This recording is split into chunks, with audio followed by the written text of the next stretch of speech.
Hello, good day to everyone watching this online webinar by Startin.LV as part of the FINEST SCALEUP project. Sorry for the small delay. We had some technical difficulties, and hopefully you're watching on YouTube right now, even though this was originally planned to be a stream on LinkedIn. I won't waste any more time. We will get into this webinar, and our situation is fairly simple. As part during this webinar, what we want to ensure that you have, as an investor watching this, you have speakers from our Latvian ecosystem, from government, from education and research, from a startup, and from investors. So this sort of quadruple helix approach who will tell you about our ecosystem here in Latvia, what we are, our deep tech ecosystem specifically, what we're like, what are our strengths, maybe what is our weaknesses, because we want you to better be prepared than surprised. And you can post in chat questions. Hopefully we will have time at the end to answer them. And to everyone who was registered for the event, which you can still do in the LinkedIn event, there's a Luma registration. You will be sent out an info package after a week with helpful materials, including the presentations that were used. And yeah, so hello, I'm Eduards. I am from Latvian Startup Association. We are an NGO who represents startup interests in Latvia, and we support the innovation ecosystem. We're going through a bit of a transformation right now and are going to mostly be focusing on lobbying, as well as projects like this, like FINEST SCALEUP, which is a project aiming to strengthen the deep tech ecosystem around the Baltic Sea region. And I'm going to talk about the project at the very end. If you're still interested, you can stay sort of after the webinar proper. But also, there is this FINEST SCALEUP data repository that has a lot of the information that could be useful for you if you are interested in investing into a deep tech startup, or you have any other interest in the deep tech ecosystem. So a quick overview of our country, Latvia. There are 70 plus active deep tech startups. It really depends on the specific way you're categorizing them, because it's with startups, all startups are innovative, and it's hard to sometimes draw the line of where are these science intensive startups start and where they end. And this is roughly somewhere between 10 and 15% of all the startups in Latvia, which is a decent amount. You can see some of the bigger verticals in the word cloud to the right. And as you can see, there's quite a bit of strength specifically in healthcare. We have a lot of healthcare related startups. Some of the things that make Latvia kind of like a very nice place for both deep tech and for investment as well is that our own universities are active. They have incubators, innovation programs, including working together. Most of the ecosystem in Latvia is concentrated in Riga, which makes it easy. If you come to Latvia, if you travel to Riga, you will see almost the entirety of our startup ecosystem, and especially deep tech, because all of the big universities are also here. Even if there are startups outside of Riga, they are probably working in some capacity within Riga as well. And our government is interested in supporting innovation, including hosting Deep Tech Atelier, the largest deep tech event in Baltics. But a lot of these more in-depth our other speakers today are going to go into. The deep tech ecosystem in Latvia, we have a lot of organizations that are in the startup ecosystem, but some of the ones that I want to highlight specifically for deep tech is that recently we opened a startup house, which isn't necessarily deep tech focused, but it's forming this new powerful core to the startup ecosystem, including planning to continue a successful VC in Town series that our association did in the past, which is a series that invites investors to Latvia and helps matchmaking them with startups that are specifically catered to the focus areas of that investor. So we try to make this matchmaking as effective as possible. And the two organizations that are also like very useful to know if you're interested in Deeptechs and you want to look into Latvia. Commercialization Reactor is a deep tech startup creation platform that matches scientists with entrepreneurs. And a lot of the deep tech startups in Latvia are born in the commercialization reactor. So if you want to catch like very early stage deep tech startups before they receive some bigger investment, then commercialization reactor is a very useful place to be. And finally, Unilab, which is the leading accelerator for university-born teams, and they are expanding now with Miltech and a lot of like interesting projects. The investment landscape in Latvia, we have been sort of like the entire investment sort of landscape in the entire Europe has been going down a bit lately, but we hope it's going to recover soon. And our ecosystem is very young, especially for deep tech. Historically, most of the deep tech startups investment has been pre-seed and seed funding. There are very few startups yet that have like broken out and gotten big yet. So this is an ecosystem that hasn't yet been like fully noticed by a lot of investors from other countries. So it's a good opportunity to see what we're doing here before anyone else gets the first step in. And low living expenses mean a small investment goes a long way compared to more mature ecosystems where you need a lot of money for deep tech startups that usually work over many years to mature their products. And finally, talent here in Latvia, very proficient in English, and entrepreneurs here, out of our experience as an association, everyone knows that because we're a small country, if you make a startup, you have to scale globally. So you're not getting trapped in this local area. And yeah, that's sort of like this quick primer. And we are going to move on to more in-depth presentations with some of our partners. And first, I'm going to invite to stage Startin.LV Sologuba from Latvian Investment and Development Agency.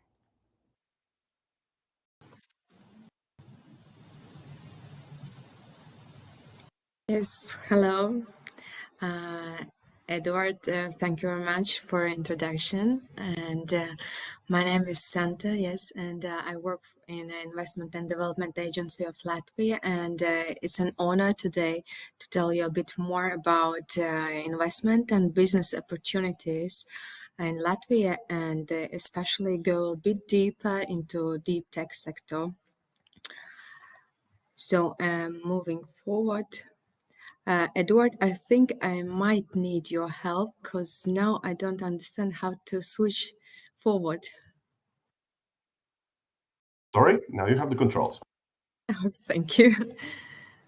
So, yes, Latvia, our beautiful Latvias. As I usually say, we are a small country, but we are very, very friendly country, and we are this special strategic location. We are like bridge between Western Europe, Scandinavian, and Eastern markets. And as Edward mentioned before, yes, we do speak a lot of English here.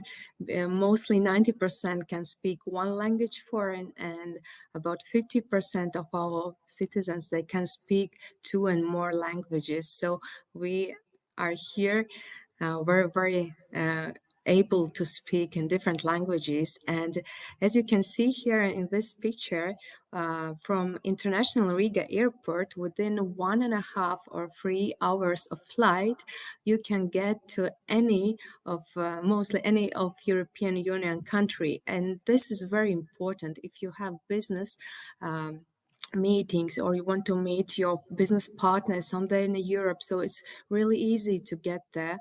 And despite this airport, we have very beautiful, not beautiful and very well equipped seaports as well. That's very important for investors.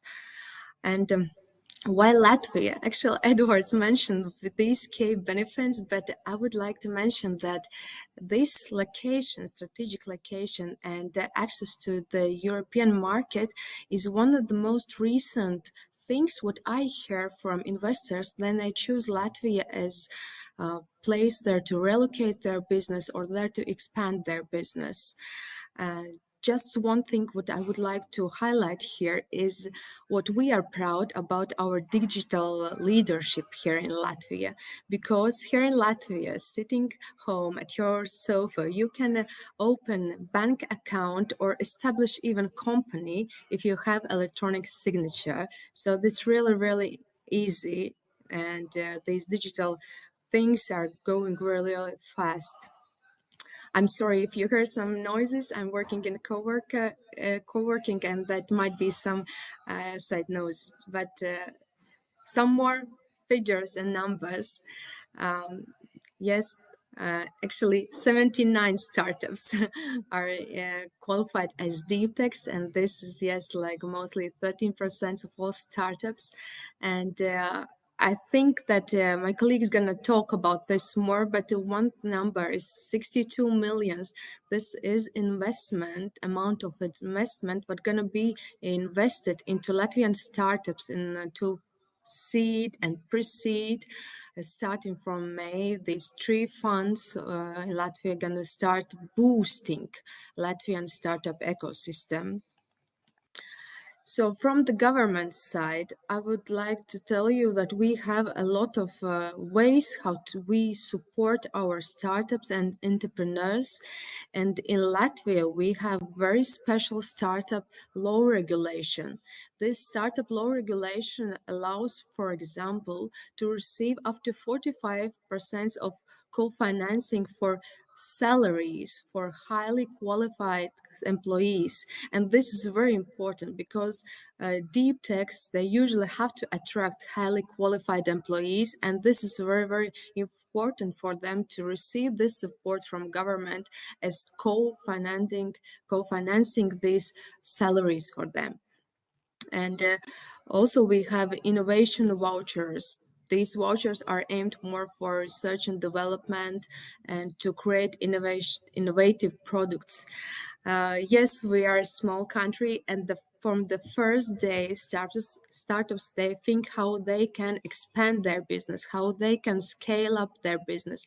Therefore, we have special support for export, and this support covers different entries to the conferences that are going abroad, to the travels, and to the different certification, for example, if it is necessary to starting export their product.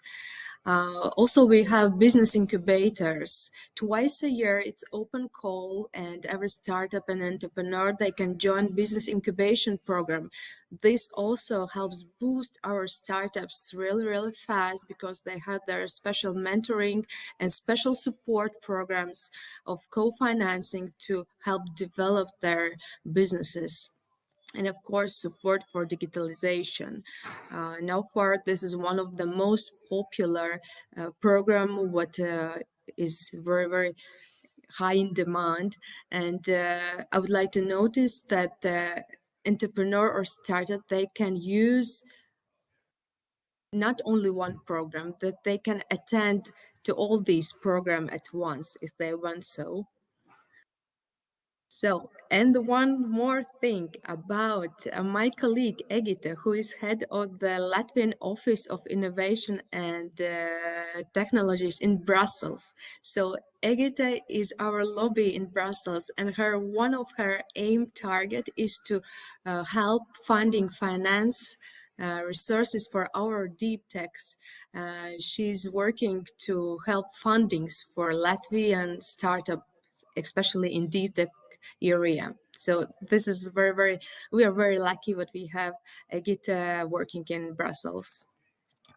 And I would also like to mention about Startup Visa. We have this special program, what we allow to come non-European Union founders and work here and develop their innovative and scalable business in Latvia.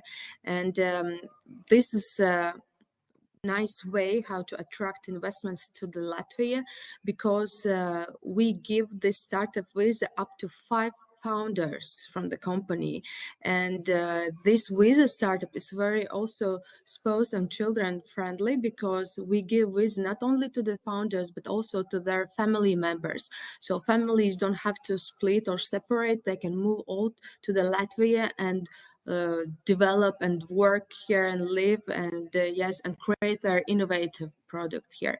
Also, Latvia uh, gives this Latvian golden visa. This is very special visa because it's more aimed to those who want to make investments into equity capital of Latvian companies.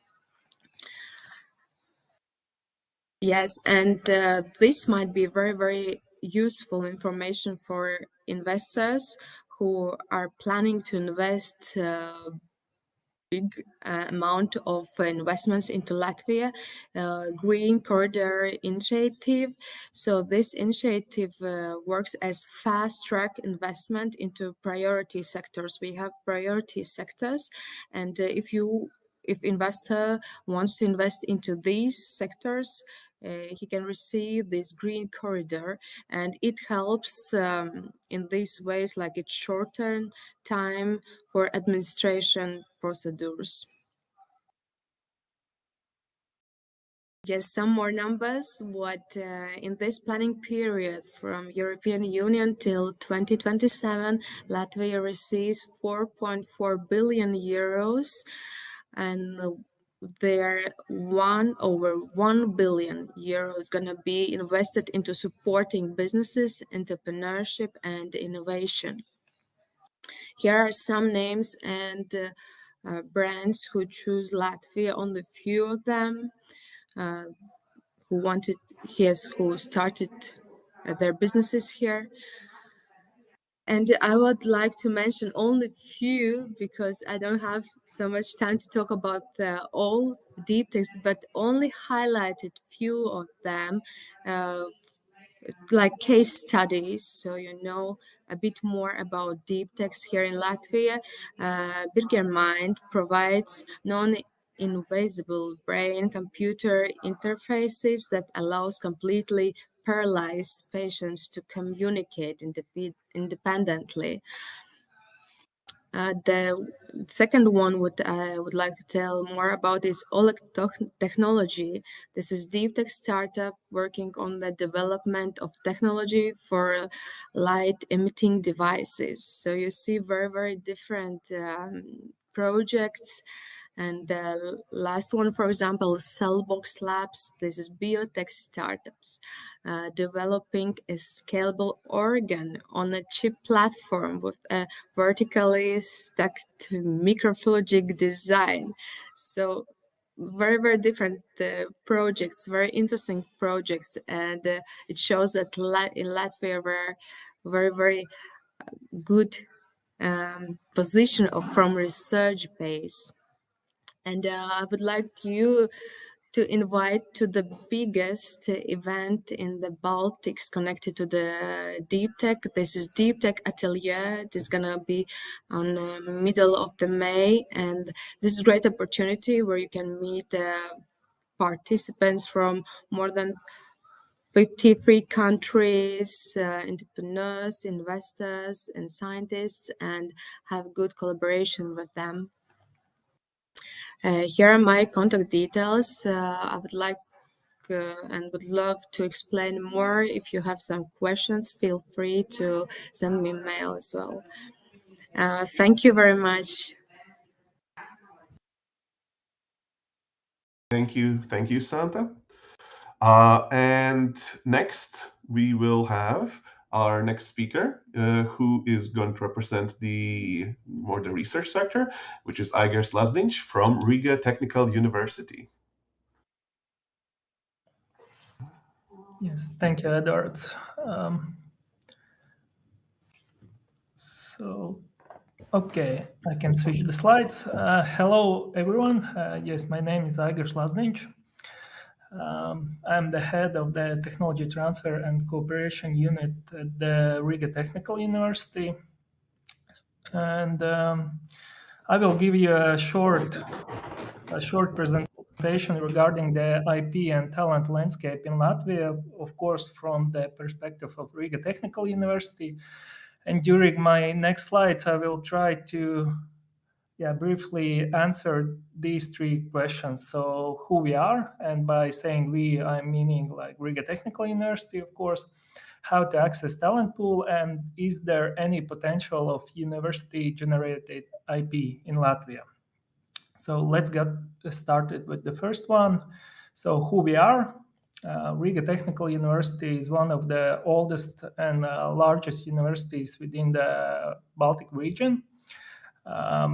So basically, of course, we strive for the excellent, and our main paradigm is to collaborate with the local and international industry partners.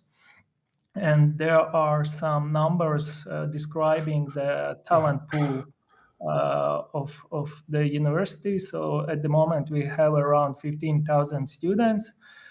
Around 1/3 of it are international students. That is quite impressive, to be honest. And around 400 are PhDs.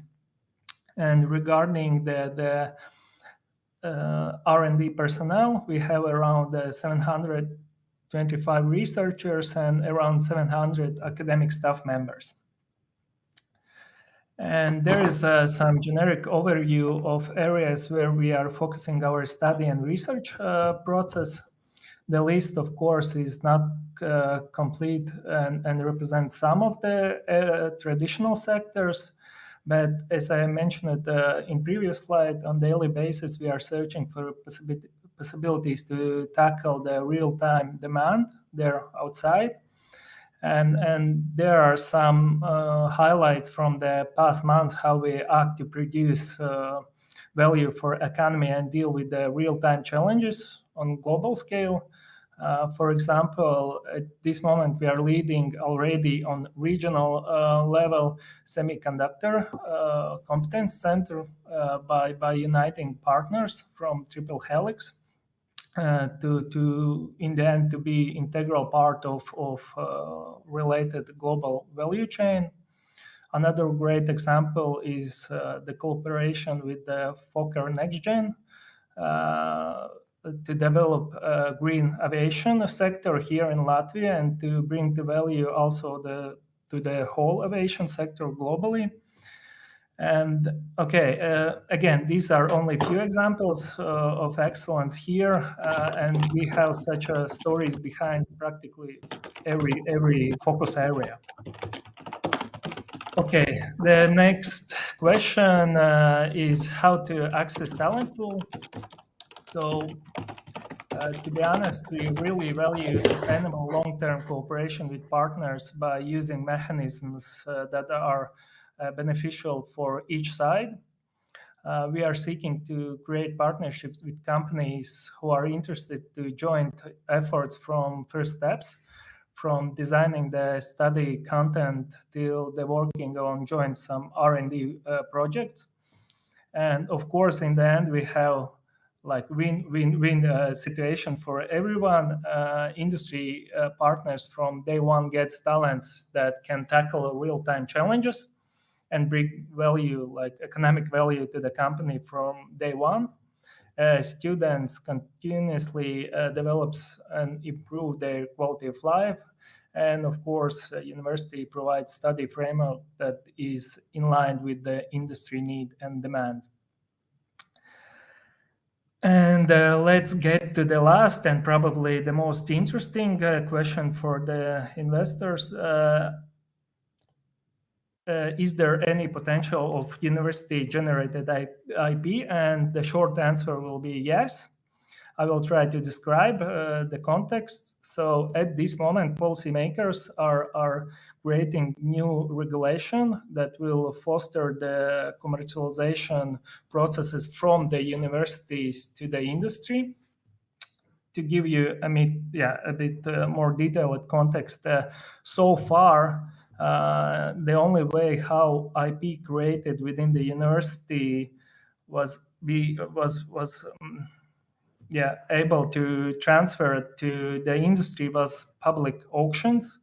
You can imagine confusion from the partners when we tried to explain this whole process, how they can acquire this IP created within the university. And of course, in the result, we don't have like much spin-offs in Riga Technical University in Latvia in general. But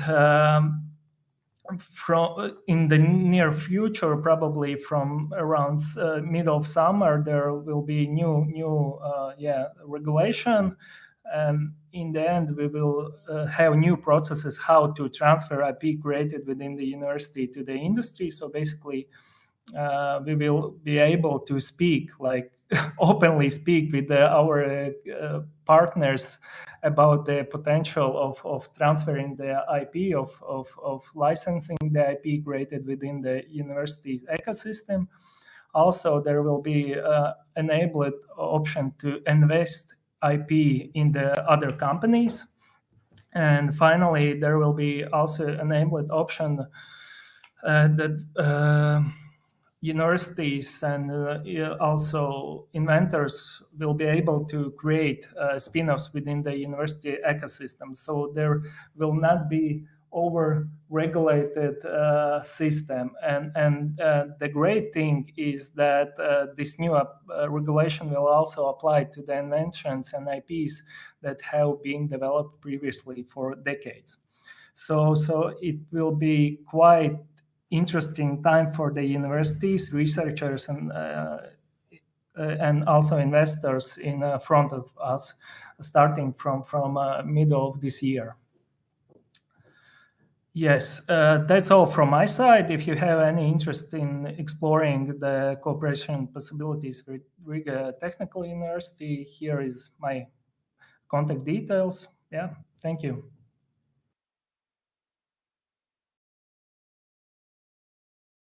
Okay, thank you, Aigis. Thank you. And we will move swiftly to the next speaker, which is going to tell us about a case study in Deeptech startup success here in Latvia with one of our most successful, if not the most successful, Deeptech startup. So welcome, Alexander from Nako Technologies. Eduard. So will you give me the chance to share something? Yes, there you go. I'm making you the presenter. Okay. Let me do this. So window.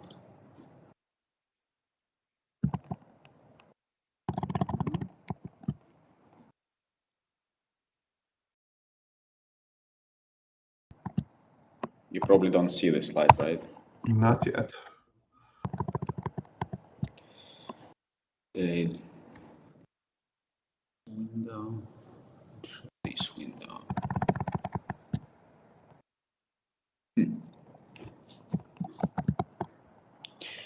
While I'm doing this, can you check the email of yours? Maybe you can. Yeah, I need to take the presenter back, but I can quickly. Oh, we can see your screen share. Yes. Let's see. Okay. Now. We just see you sharing your screen. Nah, somehow it doesn't. Okay, let me quickly do your presentation. Yeah, but I can start. So I'm Yes. Alex, CEO and co-founder of Nako. So we are already 5 years running the business in the field of green energy, and so the idea also that we do nano coatings, for green energy. So what we noticed. Let me check if I can switch the slides. Maybe you can make the right. Now you have. Okay. So what we noticed that if we want to switch to green energy, then basically we transfer everything around. So we put the solar, wind energy, restructure our transport, the way we actually also store and distribute energy. But removing fossil from the energy would require a lot of critical materials. And this is probably why we hear now a lot from all different sides that critical materials are very important. So from US side, from European side. So the critical materials probably is the biggest challenge of next 10 years. And so when we looked on the critical materials, we see that in next 5-10 years, the amount of materials is going to double. So more and more materials become critical, meaning that they will become super expensive. So I don't need to tell you that lithium is going to be more and more expensive, but also such things as nickel, platinum, and other materials are going to become critical. So our logical conclusion that we can help green energy with switching from the previously made in a chemical way coatings or usage of material to nanoscale, so reducing significantly the use of critical materials. And so at NACO in Riga, what we do, we reconsider the way the hydrogen production is done, also some automotive solutions. We reconsider so that the amount of material used are like 10 times less, or sometimes we replace materials completely. And we also build the first inline production of nano-coated components for our clients. Few examples, for example, for electrodes, we check that the amount of platinum can be reduced 40 times. So it's a big change, making green energy more cheap for customers. Also, the important side that the coating that we use now were really of a bad quality, so the lifetime of components was quite short. So we also increased 2 or more times the lifetime of green energy components. So meaning again, green energy can be much cheaper with what we do. In principle, when you do nano coatings, first of all, if you look on the extension of the life, you want to have much better quality. It's a much more homogeneous coating. This can we provide with the coating technique, and also better distribution of material on the surface. Also, the developed structure on a nanoscale gives the performance of green energy much higher. So this is kind of the things we do, so that now you get the feeling that we are really deep tech. So for us, deep tech means that we also need to spend money on hardware. So we are not a lightweight startup. We are quite heavyweight, and we have to invest quite a lot in equipment. But this equipment gives, when you have the hardware, you can actually benefit from having something unique on the market. In our case, we are distinct from anyone else, being super quality, but also very productive technique. So nobody can do these two things, quality and productivity, at the same time. And also the cleanliness of technology.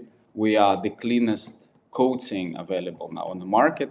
And market also reacted in a positive way. We already have around 40 customers using our technology. So some patents, of course, which is deep tech, provides a lot of chances to protect the technology. And some applications that we already work in.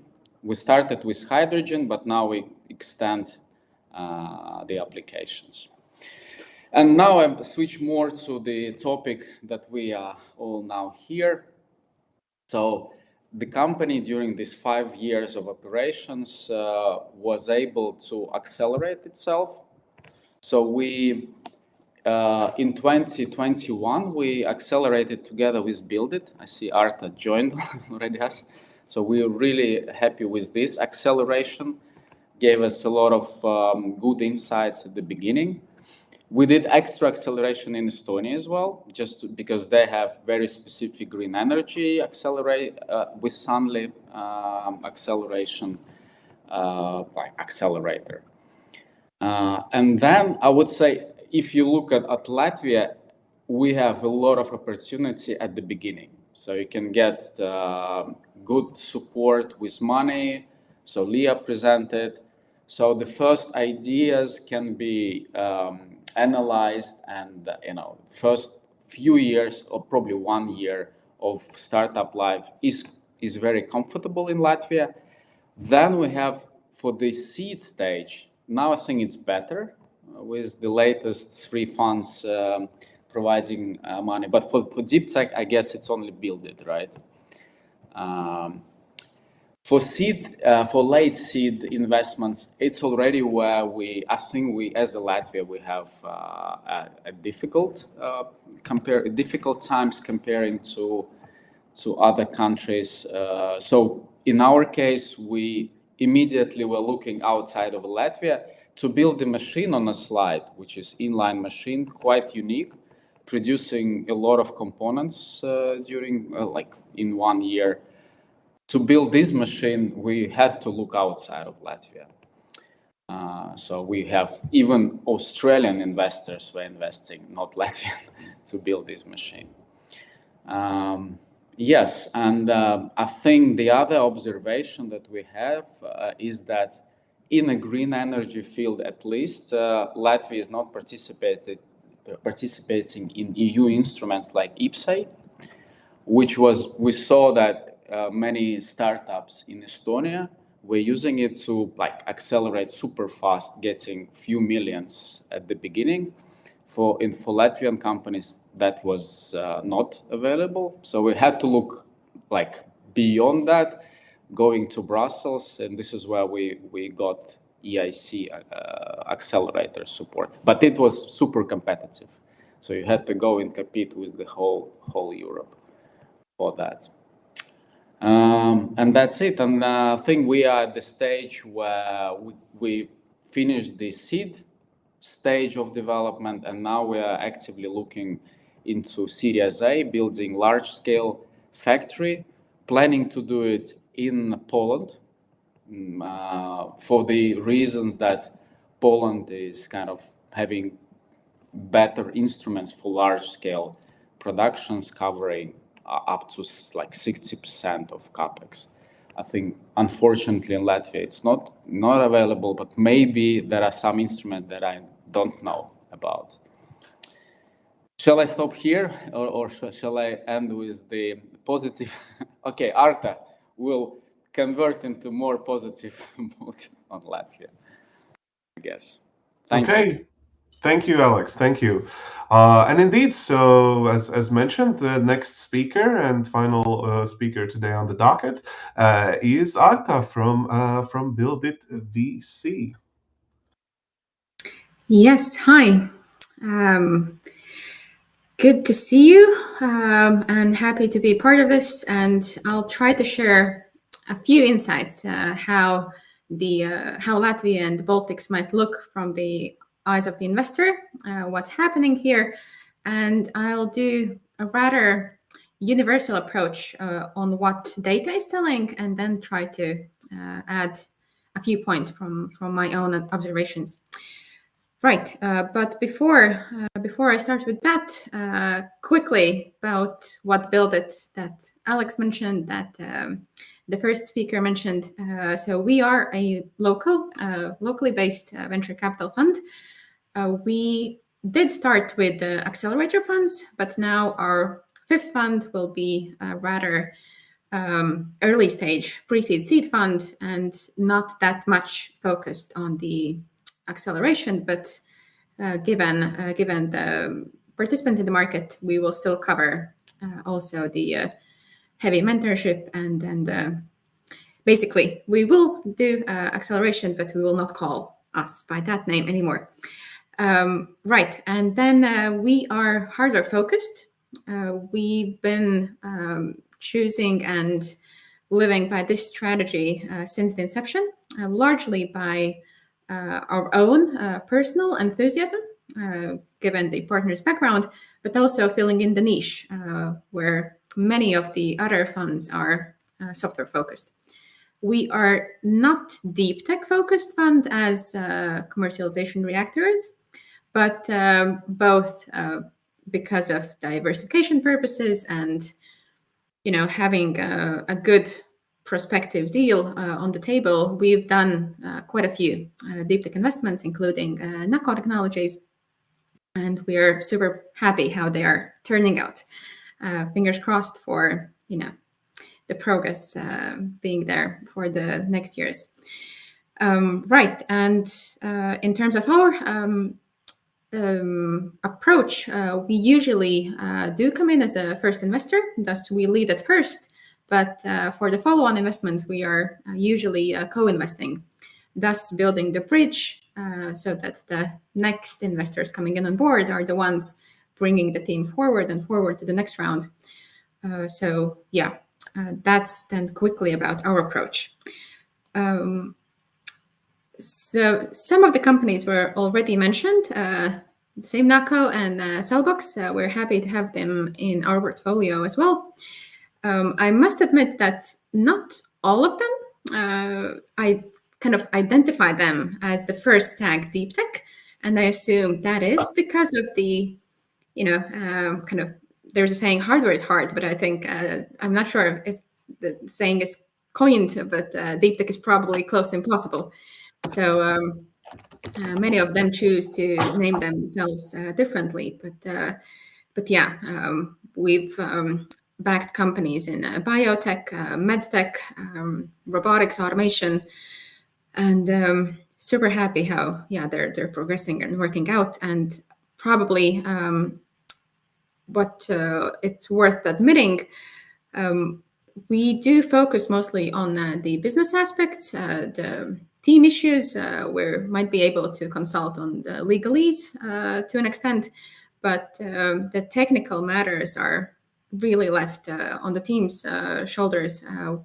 We try to do our due diligence to, for our business sake, but that is something that we do not feel that strong in to consult really on deep tech matters.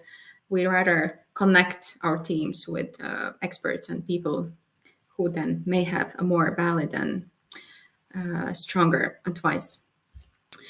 Right, then to the data, as promised. To be more objective, I opted for to rely on the data gathered by the Baltic Startup Funding Report. They do this on twice a year, try to gather all the deal data.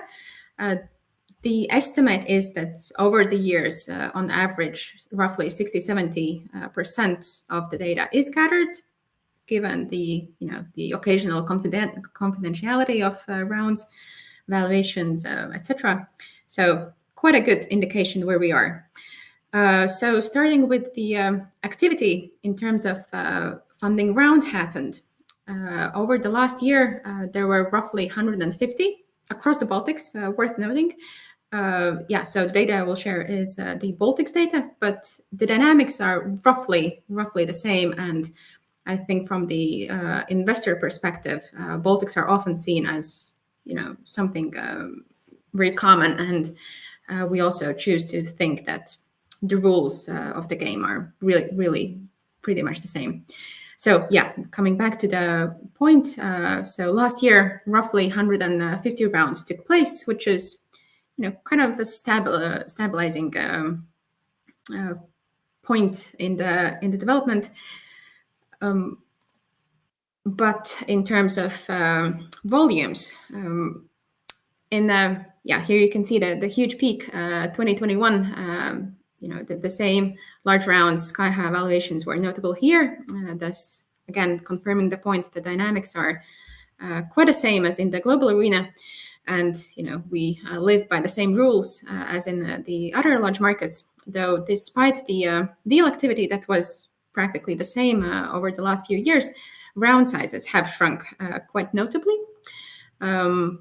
in terms of numbers, in last year, overall, 500 million euros were invested across the rounds, which is compared to 700 million the year before, which obviously, given the relatively small market size, fluctuations are, they just stem from a few enormous deals. But yeah, here we are, roughly 500 million flooding in every year, and we're being quite optimistic, I think, in the ecosystem that the figures should grow next year, given that many new funds have popped up on the horizon.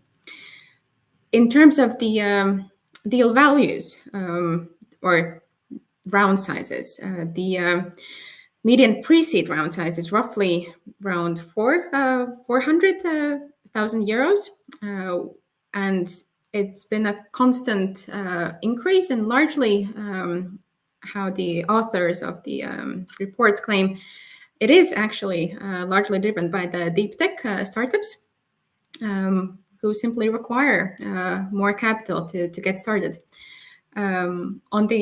On the right side, seed median, that fluctuates around 1.5 to 2 million euros.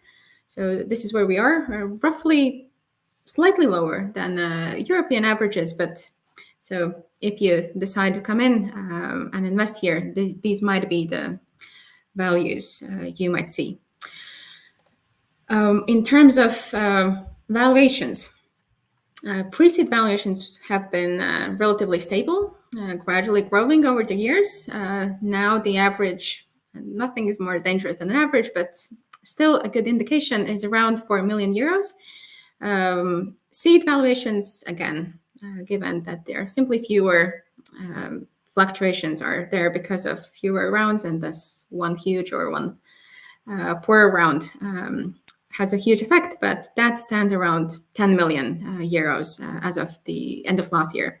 So overall, one could say that market remains selective, definitely ready to back strong performers, but probably there is quite a high level of caution in terms of who to invest in. Another note on the round structure and investment mechanics. So in 2023, the Baltic funding market experienced a shift in its round structure and mechanics, deviating from otherwise a stable historical pattern. So the proportion of rounds closed via equity saw a notable decline. And so for pre-seed rounds, this trend is also quite visible now in 2024, meaning only 44% of rounds are closed via equity versus the rest convertible notes. And so one could say that the convertible note instrument remains the dominant one, at least especially for the pre-seed rounds. And one can take multiple guesses, but probably that reflects both the founder's preference for quicker and simpler funding methods. It minimizes the equity round efforts, all the legalese, valuation negotiations, and it simply utilizes the option of postponing the valuation question. This is not the same for the seed rounds. They have, for the seed rounds, equity deals have been more pronounced. So, but again, quite a more, more little data sample there. And almost lastly, I think, so about the valuation caps, they are quite uncommon here. So we do talk about valuation caps in terms of convertible note instruments. For pre-seed notes, the value has been around 3 million, lately to 4 million euros. But where an interesting dynamic is happening is in the discount percentages, and there we are seeing a decline, which probably implies either higher competition amongst investors or much better negotiation skills on the founder's side. So So here we are as of now. And in terms of international investors coming in, I mean, this data is, slightly foggy and blurry, as not everything is down there to the detail, but we see a good 2/3 of rounds labeled as non-Baltic investor-led, which both proves that investors are looking at this area, they're investing, and probably, as a colleague from LIA mentioned, the digital governance practices and the easiness of use of e-signature, all these little practicalities also contribute to the easiness of deal making. Right, and I will close with a few notes on starting with a borrowed one from Kasparis, another top-tier fund investors who, allow me to quote, unlike larger markets where Deeptech can attract significant funding domestically, startups here must be more strategic in securing long-term investment, which nicely, I think, also overlaps with what Alexander was saying. And therefore, even though I would say that this is applicable as to Deeptech startups as to every startup in this market, probably the Deeptech challenge is even more pronounced. But I would also stay optimistic, and I still do feel optimistic that market is able to compensate for, one can say it is a flaw, but probably it's a logical consequence of the market size. So to my observation, local angels, business angels, are very actively forming syndicates, which I think was not the case a few years ago. Such syndicates are backing also Deeptech startups, which I think is a super brave choice, something that is to their benefit compared to VC funds might be this non-existence of the limited time period when the deal must be realized. So yeah, this is one trend that is happening. The other one, I'm not actually seeing myself my notes now, but I think I'm talking about, sorry about this, securing non-dilutive funding. Probably this will stay as a necessary routine and a skill of as hardware startups, as especially Deeptech startups. Relying only on investor funding might be a risky route, and probably one still has to focus on the other types of funding available. And gosh, I do not see my last note at all. Can someone chip me in? What was the last point? Sorry about this technicality. Knowledge and experience sharing is an ongoing process. Yes, right. So this is something that, as Edwards was sharing, right? Startup House being there, tech chill happening bigger and bigger. Many of the things founders go through and also investors go through, and the trick is to exchange these experiences, and one success story or two that already forms those bubbles and information flows. And I think that is something that is a constant work in progress. I think we're getting better, but who can be the judge of that? But probably being ready to talk about how things are going is part of the success.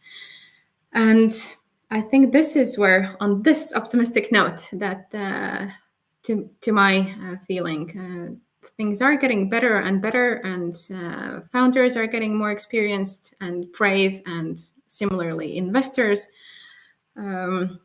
facing larger and larger competition, we are optimizing for the most efficient outcomes. And hopefully the future is bright, both for regular startups and especially for the Deeptech startups. That's it from my side. Thank you. Thank you. And do you have like maybe a final slide of where you can be contacted? Perfect. Sure. Yeah, simple as that. Arta at Build It Fund. Happy to discuss co-investment opportunities, or just to connect with local founders, or just for competence sharing. Okay. Thank you. Yeah, thank you to all the speakers. I checked that for better or for worse, we don't have any questions. So hopefully it's because we were thorough. And if you are someone who's watching this as a recording, uh, you can find all the contact information for the speakers in their presentations, or you can contact me and I'll try to forward your questions to whoever in the ecosystem can answer them best.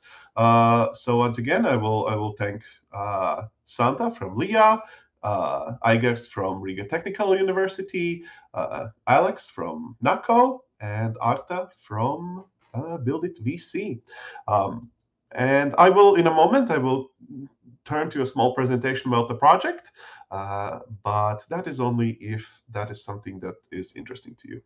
So yeah, thank you. This concludes the official part of the presentation of this webinar. Thank you.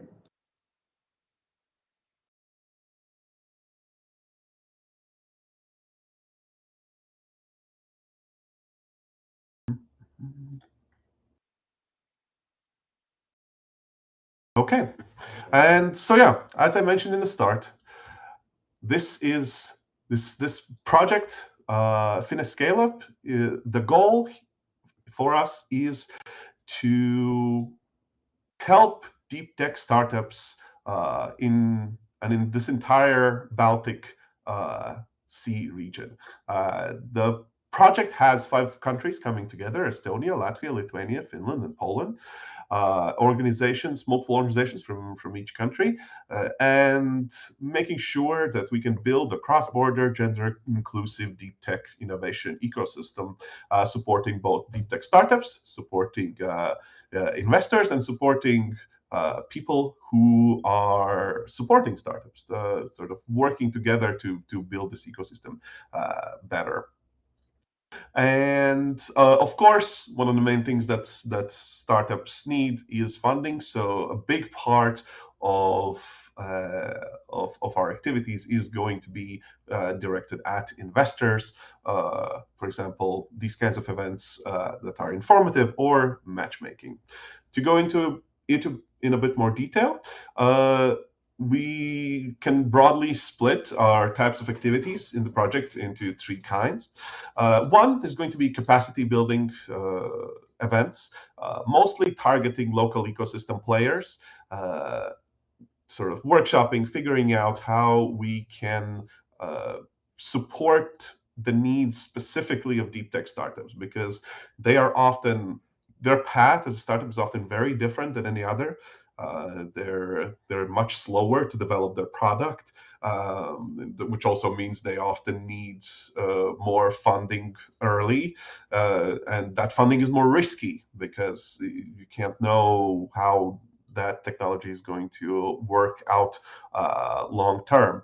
And we want to make sure that these local ecosystems around the Baltic Sea region, organizations, governments are sort of equipped with the knowledge, have the connections in other ecosystems, or even outside the region, or even outside Europe, to help these startups get the opportunities they need to succeed.